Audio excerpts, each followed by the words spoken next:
All right. Thank you so much, Paul, for the brilliant introduction. I'm just going to have a sip of water to get started. And so today, I'm, of course, super happy to be here. It's my first time in Chicago, I have to say, it's been fantastic. Um, and what a reason to actually come and visit you guys. And especially being part of a festival called Graphic. As you will see from my slides, Graphic is really at the core of many of the things that I'm passionate about and many of the things that I really care about. But I'm here to talk to you today about my latest book, my third and latest book, the Book of Circles, Visualizing Spheres of Knowledge. And this was published last year, and it has really been quite the undertaking, I would say. It took me more than 4 years of research and thinking and writing. It includes more than 300 images, which is actually just a small subset of maybe more than 1,000 that I actually collected for this particular endeavor. Many emails exchanged with authors and researchers across the globe, and of course many written words showcasing some of that research. But the story of this book is really the story of the circle, right? And this is actually what I want to tell you today, is the fabulous story of the circle. So I'm going to take you back in time. I'm going to take you back 100,000 years ago to the early origins of our species. So back then, there were, according to some estimates, there were less than 200,000 humans, Homo sapiens, across the entire planet, right? It's a small neighborhood in New York, where I'm from, in the entire planet, which is pretty remarkable. And while we looked very similar to how we look today, imagine how different was the world all around us. Imagine a world completely depleted of any type of material culture. However, one thing was true. The circle was already everywhere, right? It was an omnipresent shape. Our ancestors could see the circle in the full moon. They could see the circle in the gleaming sun on a bright day. They could see it in countless mounds, lakes, and craters. Of course, in rocks, pebbles of all sizes. They could also, of course, see it in sections of tree trunks and plant stems, as you can see by this beautiful lithography on the right. And perhaps even more importantly, due to our inherent social nature, they could see it in the eyes of their closest relatives, friends, and extended community. Of course, our ancestors couldn't really understand how truly universal was the circle. They couldn't see cells and bacteria. They couldn't see faraway planets and stars, objects either too small or too distant for the naked eye to spot. So the example that you actually see here on the left is beautiful imagery of liposomes. These are very minuscule structures, 0.003 inches in diameter. And on the right side, you have supernovas. These are massive universal structures. These are dying stars within our universe. So just from the examples that I showed, and many more of course exist, if nothing else, you can imagine how the omnipresence of the circle must have been a huge source of wonder and admiration for early humans across the planet. And roughly 40,000 years ago, we actually see the signs of this early fascination for this particular shape. This is when our ancestors started doing rock carvings known as petroglyphs. And we see these across the globe, across space and time, covering regions in Africa, Scotland, even Native America and Australia. So these are some of the earliest petroglyphs, earliest engravings by humans. And of course, as you can see here, intentionally I've focused on a few of those, many of these engravings were of course circular in nature, right? It was already exploring a circular construct. In fact, these three are the primordial models of the circle, right? You have concentric rings, the spiral, and the wheel or suction circle, also known as the sun cross. This has been a hugely universal ancestral symbol used by numerous cultures across space and time. And again, today we don't really know exactly what those symbols meant to these early humans, but these are, of course, again, the oldest archetypes of the circle diagram that we see today almost everywhere. Getting close to the modern times, 10,000 years ago, of course, we see a whole different set of manifestations of admiration for the circle. This is, of course, when agricultural revolution happened, and with it came the rise of the first cities and human civilization as we know it. The circle became, of course, an important guiding principle of human culture through those times, being emulated and reinvented in almost every domain of knowledge you can think of, from art, religion, language, technology, architecture, and science. So I'm going to walk you through some of those examples. Here we see circle as an organizing principle for the first early cities, right? And they were very common sort of layout for human settlements, early human settlements and cities. There was, of course, a reason why. A circular layout offers protection from all sides at a time where humans, had actually predators. They lived very closely with predators. And of course, as cities evolved and grew, the circular layout was a very sort of emergent, kind of natural sort of construct. Where you normally have the most important area of a city in the epicenter, in the center, and then as the city grows, in the core, as the city grows and expands, it kind of does it in a very kind of spiral way towards the periphery. So you end up having this very natural type of circular layout for early cities. We also, of course, see circles in many buildings in architecture. Many of you are familiar with this. The example here on the right side is actually a plan for the Cherry Hill Penitentiary. And this plan was actually very much based on the 18th century ideas of the panopticon. Many of you are probably familiar with the ideas of panopticon. This was the notion of an ideal prison where you have the guard or the guards at the very core of that circle and surveying all different prisoner cells across the penitentiary. And of course, the ideas of the panopticon led to the notion of Big Brother, as many of you probably know. We also, of course, on the smaller scale, see circles in different ways. We see them in rose windows, right, in many cathedrals across Europe. We see them in numerous measuring devices like astrolabes, sundials, and watches.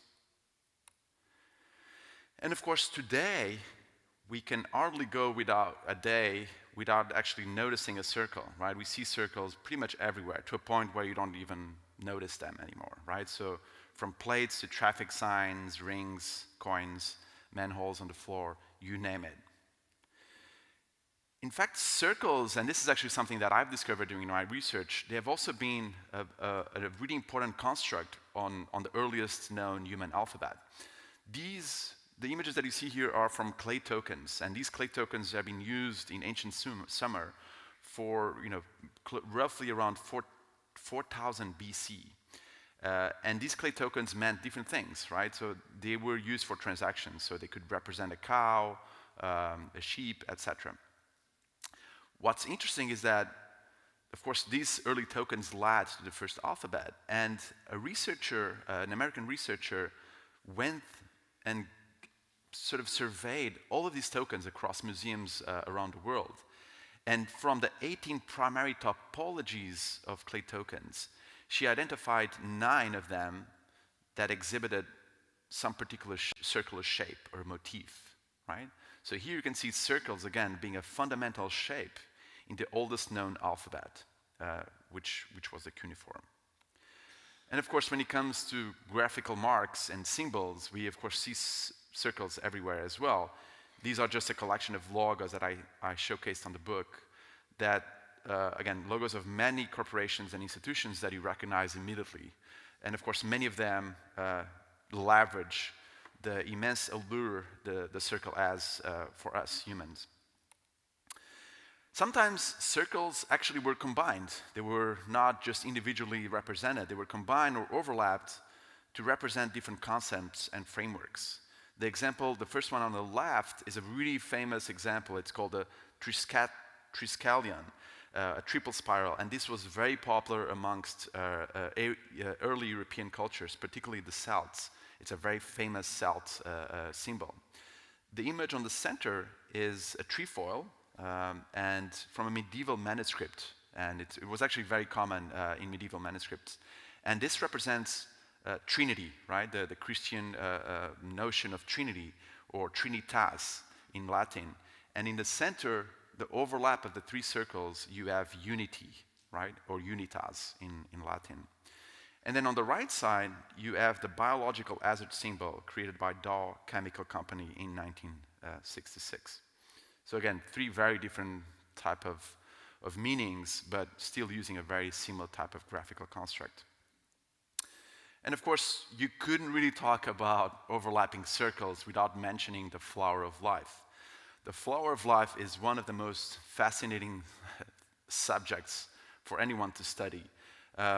Similar to other universal metaphors like angels and dragons, the flower of life seemed to have appeared independently across space and time. It surfaced within different areas of the globe at different periods of time.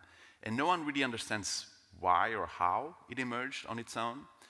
So it's a really intriguing, again, subject and topic, to the extent that if you actually search online, there's actually many esoteric explanations, some of them involving aliens and so on, about why the flower of life appeared in so many civilizations. But it's a really interesting, again, visual representation of overlapping circles. And if you don't believe what I'm saying, just, again, seriously Google flower of life. You're going to see many of those explanations. So we just saw, through various slides, how humans have, over time, appropriated the circle, right, from nature, in almost every sphere of human knowledge. But the interesting question for me, and the question that I pose in the beginning pages of the book, is why? Why was that the case? Why, of all shapes, was a circle such an omnipresent, popular choice? And of course, many of you might say, of course, you just actually started by saying the circle was everywhere in nature. Yes, and it's true. Our ancestors could actually see, of course, circle shapes everywhere. But I do believe this is a contributing factor, not a determinant factor. So on the following slides, I'm just going to give you 3 evolutionary explanations that try to answer our innate propensity for all things circular. And this is something that, again, the book goes into detail. The first sort of evolutionary explanation is that we humans have an innate preference for rounded objects. At 5 months of age, infants already show a clear preference for curvy lines over straight ones. And this is measured in attention span, right? And these are, again, children that don't even know how to speak or utter a single word. From an evolutionary standpoint, you can think how this makes a lot of sense, right? In nature, sharp angles, pointy features tend to be pretty dangerous, right? Think about the thorns of a plant, think about the sharp teeth of an animal, the cutting edge of a rock. These things could actually get you killed, right? So it's only natural that we, over time, evolved some sort of a distance towards those types of angular shapes. And this has actually been proven in a study done in 2006. This study was really enlightening. It compared various objects and typefaces, opposing normally a rounded version and an angular one, as you see here, from typefaces to watches, sofas, and you name it, various things. And the results were overwhelmingly positive towards rounded objects. It was really overwhelming. I think the preference was always for the rounded version of a given object. And of course, this could actually explain, to the distaste of many designers, why Comic Sans is such a popular font. So yeah, when I mentioned this at design schools, I think there's a little bit of hate in the audience. Yeah, got it. But it's definitely true. And in fact, further research proved that rounded objects and spaces actually activate a brain area involved in empathy and reward anticipation. In other words, curves really evoke safety. Another evolutionary explanation is tied with the idea that human expressions rely on very simple geometric shapes. And this is not a very contentious statement, right? Think about how you use emoticons, just two dots and a little sort of parenthesis to indicate a human emotion. And immediately the receiving end, whoever is on the receiving end, understands what emotion you are trying to portray. So we have evolved to detect human emotions in faces using only glimpses of understanding, right? So therefore, we can actually understand very simple shapes that intend some emotion. But this was really proven in a study done in 1978 by psychologist John Basile. So what he did is that he got together a bunch of participants and he painted black the face of all these participants and placed various, I think, 50 white dots across their faces, right? And then participants were told to express a set of human emotions from, happiness to sadness, displease, angst, etc. And what's interesting is that anger, the feeling of anger, showed a downward V shape, right? And you can think about this as you think about characters in comic books and so on, with angled eyebrows, right, turned downwards, cheeks and chin, like it was resembling, again, this downward triangle. Happiness, on the other hand, was conveyed by expansive outward curved patterns, right? Think about the arched cheeks, eyes, and mouth that normally we think about happiness. And it's not by accident then that this particular downward triangle is used across the world to signify danger or stop signs or yield and so on. It turns out that the downward triangle that you see here triggers our amygdala. And the amygdala is a region of the brain that processes fear, anxiety, and aggressiveness, right? And on the other hand, it's fair to assume that maybe circle, at the most sort of abstract construct, can just be a representation of happiness. Therefore, why we are so drawn to circles in the first place. And then the third sort of evolutionary explanation that I put forward in the book is really tied with our visual cognitive apparatus, right? The way we actually see the world around us. And even though all of us probably learned Euclidean geometry at school, the real way we see the world is in a non-Euclidean geometry way. So what I mean by this is that we see the world through spherical orbs, our eyes. And there is always a sense of distortion, similar to a crystal ball or a fisheye, not to the same degree of distortion, but still distortion nonetheless. And this natural distortion of reality you can see as you get close to a door, and this is kind of portrayed in the Model D. When you get really close to two vertical lines, they tend to bow slightly. And this is a result of, again, seeing the world through orbital orbs, our eyes. And again, in a non-Euclidean geometry. So we actually don't really see straight lines at all. It might seem that we do, but we don't. So concentric circles, for example, this could also explain why concentric circles is such a powerful symbol, right? Today, even concentric circles are still used in hypnosis to hypnotize people around the world. And again, maybe because they have such a great fitting into this system that we use to watch the world around us. So, because of this propensity, you might even say innate propensity for all things circular, over time, the circle became this tremendous universal metaphor, right? It's one of the human universals. I'm fascinated by human universals. There's actually a book called Human Universals. If you haven't read it, I'll encourage you to look it up. Things that are common across space, across time, across civilization. And the circle is definitely one of those universal metaphors, right? You can think about ladder, you can think about many other sort of universal metaphors. And it became, again, a metaphor associated with various different concepts, from linguistic concepts to religious, cultural, you name it. And of course, as you can imagine, doing a book about circles meant that I read a lot of associations with circles over time.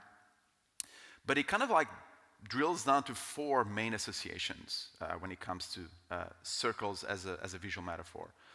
The four primary ones are perfection, unity, movement, and infinity. Right? These are the four primary associations of the circle. So I'm going to just walk you through what some of these actually represent over the ages. The first one is, of course, the idea of perfection, right? Ideas of simplicity, of balance, of harmony, of purity and beauty. And I think for all of us recognize immediately that it's not too hard to infer from a circle ideas of perfection, given the symmetrical stability of a circle, right? It is the simplest of all geometric shapes. No sides, no edges, no corners, right? It couldn't be simpler. And Plato actually went even further in his theory of forms, saying that the circle is ultimately a mental construct. It's an idealized form that truly doesn't even exist, right? And Plato said, when we see a circle that has been drawn well, what we are actually seeing is just a close approximation of a perfect circle, right? The true perfect circle has never been drawn, right? And perhaps for this reason, this idea of perfection is also associated with purity, with virtue. And we can see circles being used in the iconography of all major religions, from Christianity to Hinduism and Buddhism. Normally, as a disk of glowing light or halo, right, that surrounds the head of sacred figures. We also, of course, see the circle being associated with notions of balance, of harmony, and peacefulness. And this is, of course, the best archetype for this notion is the mandala. Mandala that actually means circle in Sanskrit. It's a visual representation of the universe, normally with 4 gates representing the 4 cardinal points, leading to one inner circle, the mandala on its own. And of course today, many of you will know that the mandalas are actually still used for spiritual guidance, for meditation and focus. We also, of course, see ideas of unity. The circle is a great sort of manifestation of the notion of unity, of wholeness, of completeness and inclusion, right? And just by looking at the circle, you can understand the underlying concept here is that circle has been used and is commonly used, the notion of circle as a container, right? It creates 2 areas, interior versus exterior, inside versus outside, inclusion versus exclusion. And I think the best way for us to understand this is the very common construct of circle as a social boundary. And we use this all the time. When we say, you can move in the similar circle as someone else, you belong to someone's circle of friends, right? And even closer to your art, you might have your own family circle, your own inner circle. All of these are concepts of the circle as a social boundary, right? Creating this exclusion and inclusion at the same time. And the notion of circle as a container has been fundamental for what we know today as Venn diagrams. And Venn diagrams were actually created not by Venn, as the name implies, but originally invented by Swiss mathematician Leonhard Euler in the 18th century. And today, Venn diagrams are used in various fields of knowledge, from logic to mathematics to linguistics and computer science. And the whole idea is that, again, circle as a container, different types of overlaps and containment indicate different types of relationships between concepts. And of course, it's hard to talk about circle as a container or unity without mentioning some of the earliest attempts at visualizing our unity, which is planet Earth, right? The human territory. So these are some of the earliest attempts at mapping the known world, right? On the left side, you have the oldest world map that we know of. This was created in ancient Babylon in the 6th century BC. On the right side, you have the famous Theo map by Isidore of Seville. This was created in the 7th century. It has been in manuscripts throughout centuries up until the Renaissance. It's this very simplified way of looking at the world back then, where you have Asia on the top, Europe on the bottom left, and Africa on the bottom right, right? So this Theo map, if you are into cartography, you recognize this immediately. It's been, again, replicated in countless manuscripts over time. And of course, there's been other conceptions of the world. On the left side, you have a map of the human world based on the traditions of Jainism, the Indian religion. And on the right side, you have this beautiful map. It's called the Frau Maurer map, one of the most beautiful maps created back then. And it's fascinating on various aspects. First of all, it's massive. It's almost 3 meters by 3 meters in size. And it's also, again, of course, it employs many colors that were unknown at the time, using really expensive colors like red, blue, and green. But then here, also notice how it's inverted, right? The south is actually, on the south, it's actually Europe. On the bottom right is actually Europe, as you can see here, the Iberian Peninsula on the right side.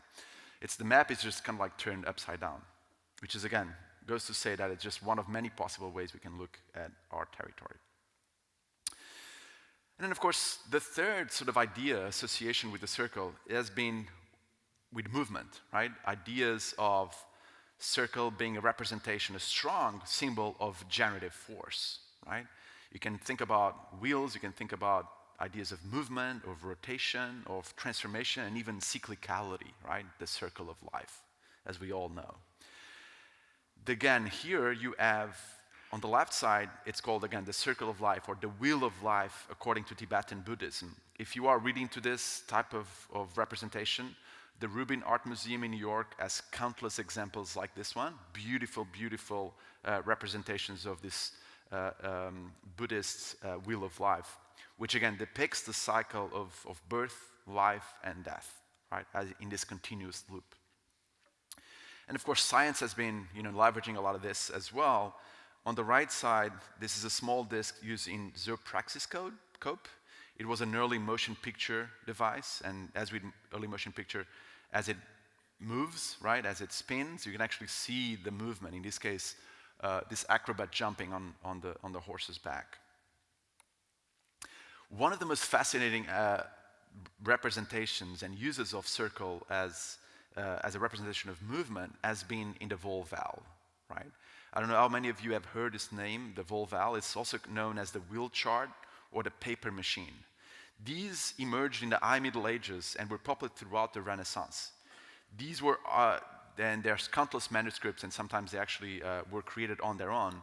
And these were comprised of either a single revolving paper wheel or a stack of paper rings that could be independently rotated. And because they could be independently rotated, they allowed an endless number of combinations at the intersection of all of these layers, right? So in many ways, Volvals were actually early analog computers, right? And again, at the time of big data, we are fascinated by digital and big data.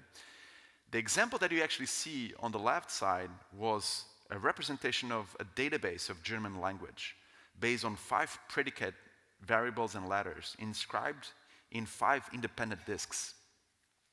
Such a simple mechanism made in paper and pen allowed the generation of up to 97 million words, right? Think about this.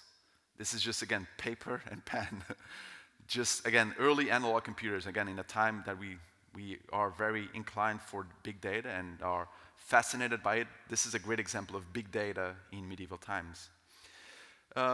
The example on the right is actually an example of almost what happened in the early 20th century. That what happened was really this Volval revival. There was a lot of, especially in the US, there was a lot of artifacts leveraging this capability, right? In this case, it's actually representing first aid hints, right? So if you get a cut on your arm, what do you do? And it happens all through this rotation that changes on the windows of that particular paper wheel.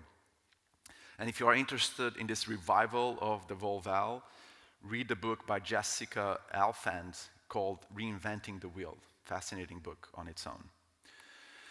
And of course, when we talk about movement and circles, it's hard not to talk about circles used to represent planetary movement, in particular within our own solar system, right?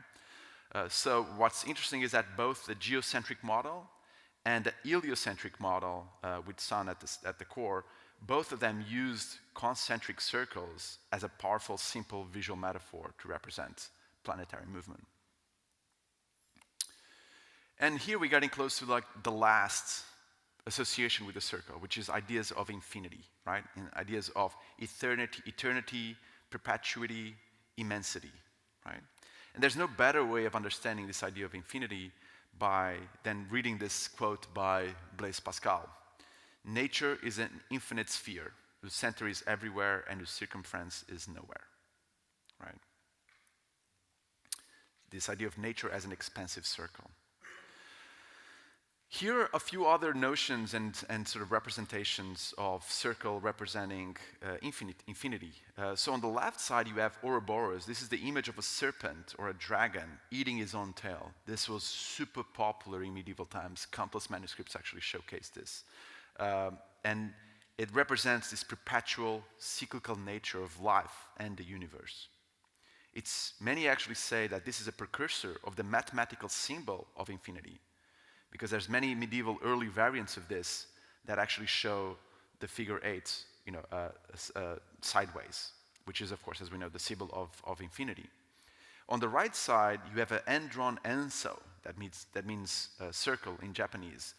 And if you are into Japanese Zen Buddhism, you know that this is one of the most important symbols for them, the enso. It represents pure enlightenment, the universe, void, and infinity. And it's hard, of course, not to mention infinity without mentioning the effort to map the known infinity, which is the outer space and the vast sea of stars in the night sky. So these are the earliest star charts known to us, which are also called planispheres. And they date back to at least 650 BC. That's where the earliest planisphere known to man. This is like ancient Babylon, 650 BC. And here you have an example from ancient Egypt. The fascinating thing about planispheres is that because they actually visualize the exact movement of planets and stars, you can actually reverse engineer to the exact date such that this particular planisphere was actually created, which gives them like a very precise way of dating these things. And here you have a more modern 1744 representation of a planisphere, and a way more modern one from 2012. I think that actually is still online. If you look for Stella V, she sells this beautiful planispheres, both of the northern and southern hemisphere, and you can actually buy it framed to actually, hang in your walls. It's a beautiful, beautiful piece. Actually, I've been wanting to buy, but I have too many things already at my home. So what's interesting, again, you saw by all of these examples that I just showcased on all these slides so far, that because of its numerous metaphors, because of its numerous associations over time, the circle really became an important knowledge communication tool, right? To map and visualize almost every single concept you can imagine, right? And these are actually many of the hundreds and hundreds of diagrams, charts, maps, and illustrations that I ended up featuring in the book of Circles. Of course, one of the challenges when you amass such a large volume of imagery is, how do you make sense of it, right? How do you organize this in a way that's meaningful for the reader, right? For the audience? How do you slice and dice and try to, again, make sense of it? This was by far the bulk of my research over 4 years. Here are just some notes and sketches of, again, trying to make sense of this really complex taxonomy. And this was actually the final outcome. This is the spread that you can actually see in the book. This is the final taxonomy. That was also a table of contents in the beginning of the book, mapping 21 models, graphical models, grouped into 7 families, as you can see here. And this is, in my view at least, not a very sort of common taxonomy, only because it doesn't focus only on one specific time period or only on one specific domain of knowledge. It covers 1,000 years of human culture, right? And tackles areas as diverse as art, physics, religion, urban planning, astronomy, or biology, right? And I really think that the unique aspect of both the taxonomy and the book, as a result, is the ability to really connect different time periods and different disciplines, sometimes even in the same page or in the same spread. So I'm going to show you some of those examples from the book. Here you have an interesting juxtaposition of time, right? The example on the left was created in 1549. The example on the right was created in 2012. They are separated by closely 500 years, right? And again, notice how the visual construct is still very similar. These are actually spreads from the book, by the way. Another example here, on the top left, you have a contemporary project created in 2013, and on the right side, you have a beautiful depiction, engraving created in 1660. But of course, it's not only time that is like interestingly juxtaposed throughout the book. It's also, again, various different disciplines. By far, this is my favorite juxtaposition, happening in the very early stages of the book, in the introduction. This is actually mapping, on the left side, you have the dome of the Basilica of Superga in Italy, right? A beautiful, beautiful dome if you haven't seen it in person. And then on the right side, you have a representation of the Large Hadron Collider. This is the biggest and largest and most expensive scientific experiment ever conducted by mankind. So here you have a really interesting juxtaposition of the sort of the pinnacle of religion versus the pinnacle of science, and how the two of them share a really similar construct in the end of the day, which I find really evocative. And of course, many interesting sort of comparisons occur throughout the book. Here you have, on the left side, again, another dome of another cathedral. On the top right, you have a detail of an engine of an F-18 fighter jet. And then on the bottom right, you have a lithograph of a starfish. And again, all these three things completely, you couldn't be further apart, but sharing a very similar construct. And again, these juxtapositions go throughout the book in its many pages and spreads. I'm going to walk you through some of them that I think you might find appealing.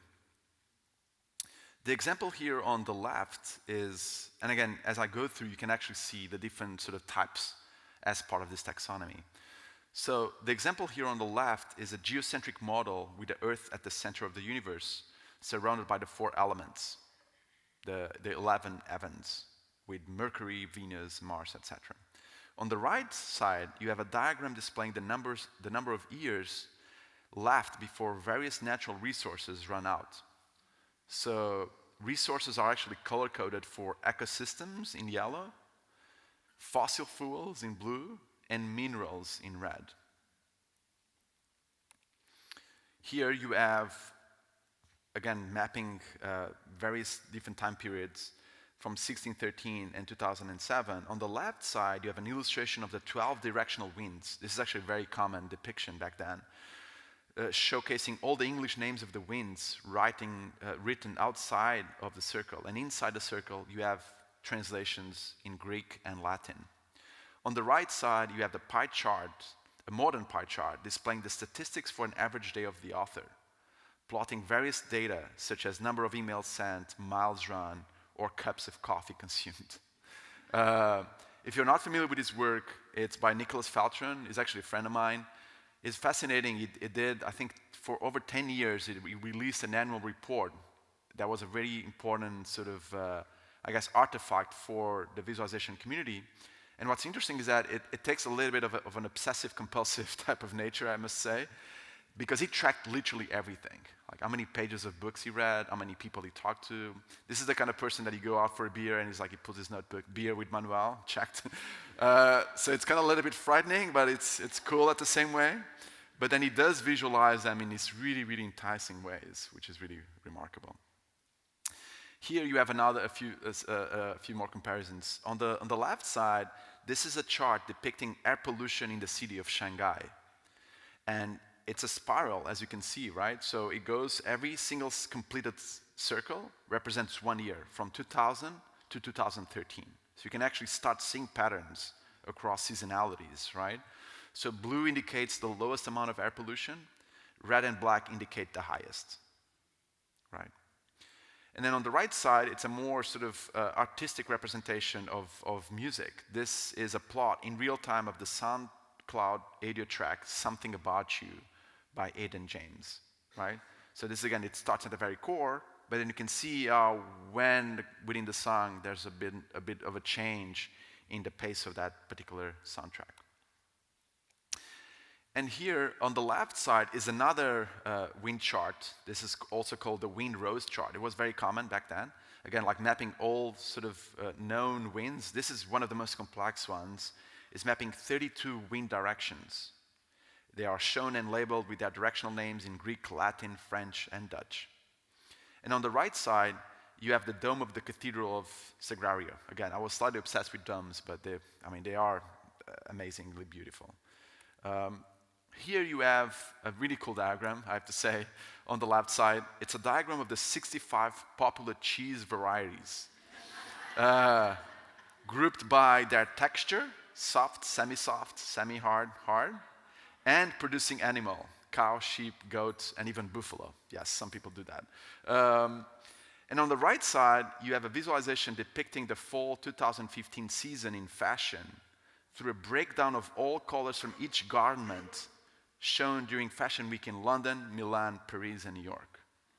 Again, you couldn't probably find more different topics to contrast, but again, notice how they're leveraging this model, which is called the sunburst, right? It's basically the idea that you have certain categories and then keep on subdividing as you go close to the periphery of that given circle. It's called the sunburst. So it's one of many ways of visualizing a hierarchy. Actually, family trees, I have to say, if you are into family trees, this is arguably one of the most effective ways of actually visualizing family trees, if you are really into it, instead of the common top-down tree. On the left side, you have a map of the gravity of the north polar region of the moon. Red corresponds to areas of high mass, which create higher local gravity, and blue and purple represent areas of low mass, which of course represent lower local gravity. And on the right side, you have a visualization of the daily flights to Milan from all worldwide cities. So Milan is very at the core, the epicenter of that diagram, right? And the city's distance from Milan is proportional to the number of daily connections, right? So that's why London is actually the closest to Milan, not because it's actually geographically close, but because there's many daily flights between Milan and London. And then the size of the circle, right, of each city represents the traffic that each airport in that city has altogether. So here you have a few other representations. On the left side, it's a beautifully created world map from 1320, one of the oldest world maps created in such a fashion.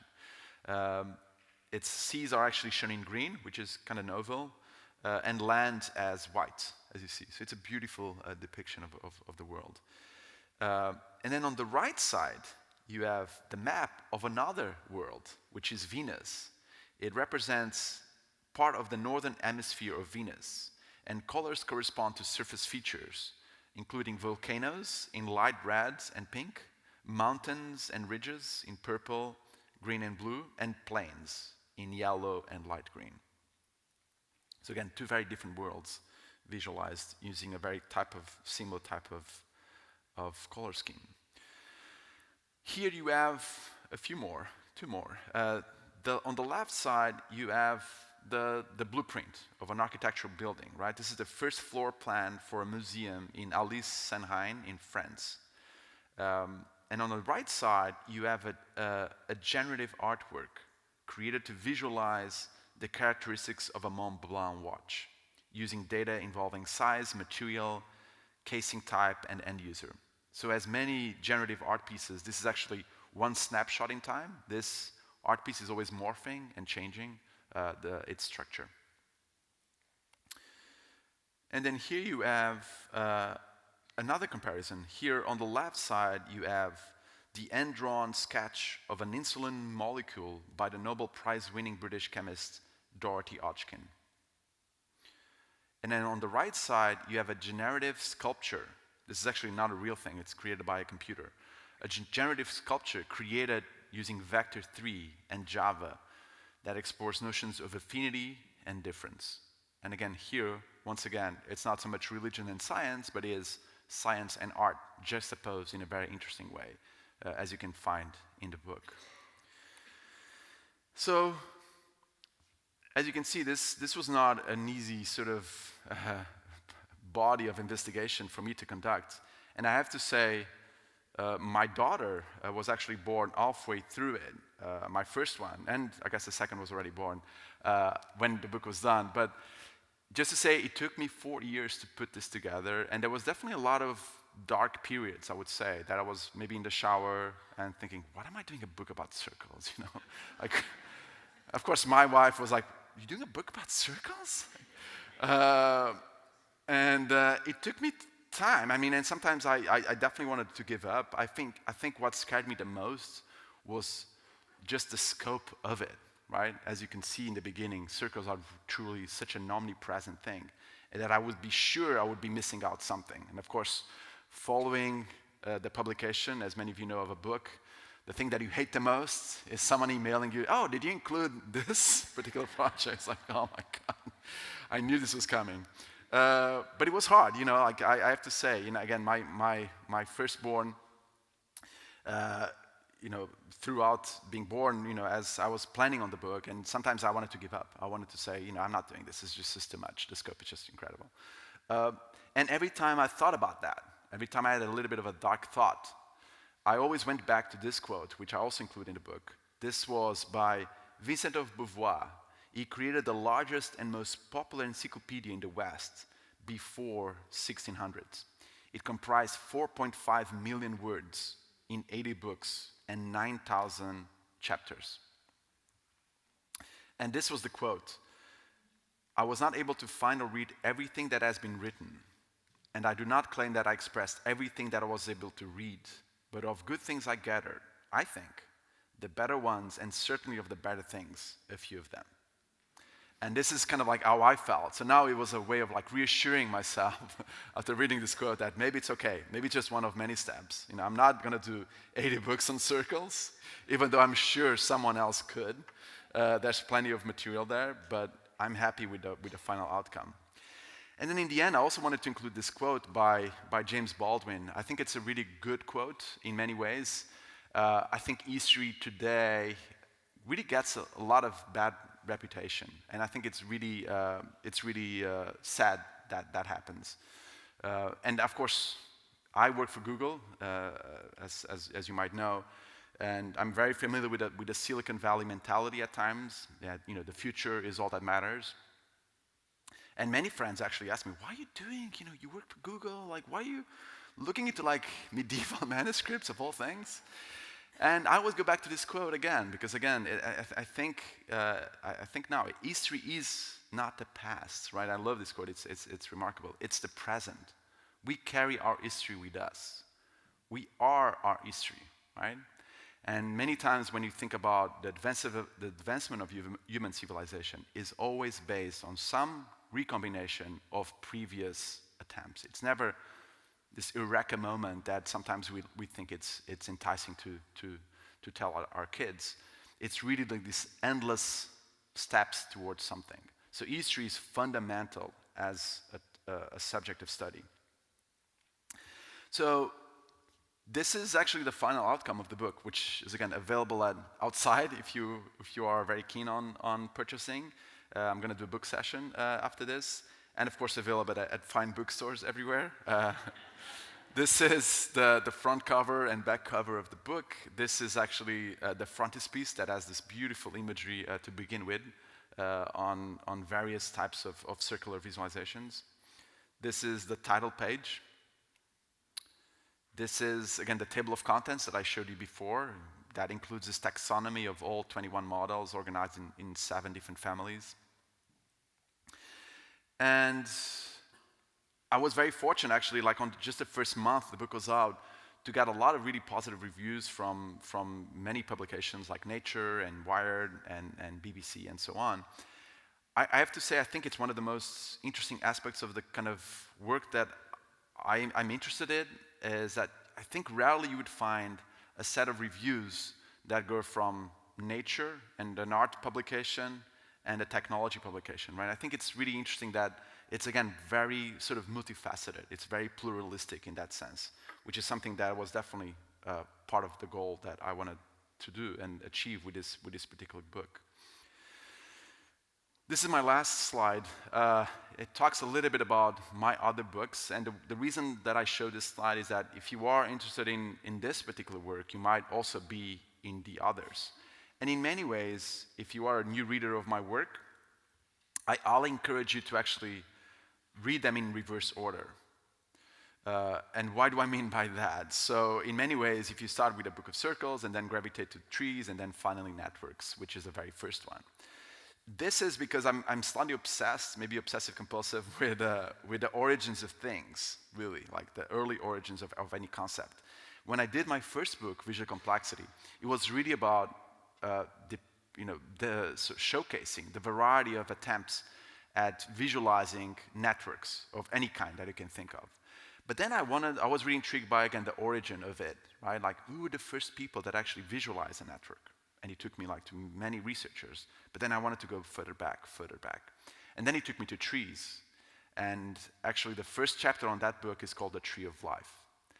And then immediately as I was writing it, I realized this really merits a book on its own. And of course, after taking a break from the first one, I launched immediately on the Book of Trees. But then again, the same exercise went on my mind, which is, what's even before trees? Trees being one of the oldest sort of diagrams created by humans. But what was even before trees, right? Is there anything before that? And of course, it took me to circles, right? All the way to 40,000 years ago.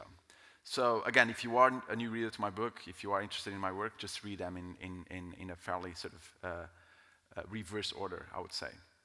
So thank you so much for your time. Thanks so much for coming. And I think there's a Q&A now.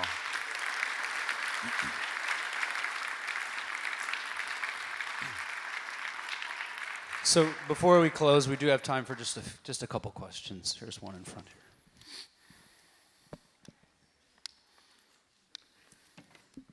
Hi, I'm a conceptual visual artist.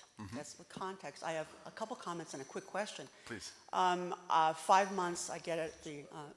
5 months, I get it. You know, the association with the face. I do a lot of science research, but as a woman and as a mother, you know, the baby seeks the breast, and you know, so that whole way, you know. Although the sense of smell comes first. But, you know, that's one comment. The other thing is I find I am mostly calmed by looking at the horizon line. And so the idea of circle and a spiral is not a circle, like the spiral jetty. To me, it's sort of in a way, it's kind of a tangent, which to me, and the whole idea of circular thinking or dog chasing its tail, I find it confining, although there's something comforting about it. You know, the eating from the bowl. I eat from bowls only. You know? Yeah, plates. Yeah, Bowls. Yeah, sure. They're safer somehow. So I feel much safer going off on a tangent because to me that's forward thinking. Now, I heard recently, what do you know, or if anything, are you interested in the Japanese thousands of years after Sanskrit, I guess, the folding. So nature, the form of nature, everything is based on the fold and unfolding. So now there's a ton of research, including medical research and space research, that has to do with the simple folding a gazillion times, and that's straight lines. The only thing I can say is that many of the things that you mentioned are definitely things that came after the book's publication. So both the folding and unfolding, absolutely. This came out. If I am to do like a reprint of this book, I would love to actually include some of those. And the association with the breast is spot on. I think I've read definitely writings and some research that attests to this. Unfortunately, again, this was like after the book was completed, which I was mentioning, I hate to do that. It's like it's out, you cannot really touch it. But again, like, this is another topic I would love to expand more on as maybe another or maybe a complementary sort of evolutionary explanation, possible evolutionary explanation for our preference for the circle. But yeah, thanks for bringing this up for sure. And to your right over there. The question in the center of the house. Hey, thanks for your talk. I'm just curious, since these are very expansive, like infinite topics, how do you know, or how do you decide when to stop? When does it feel complete and ready to ship? Yeah, it's by far the hardest. It's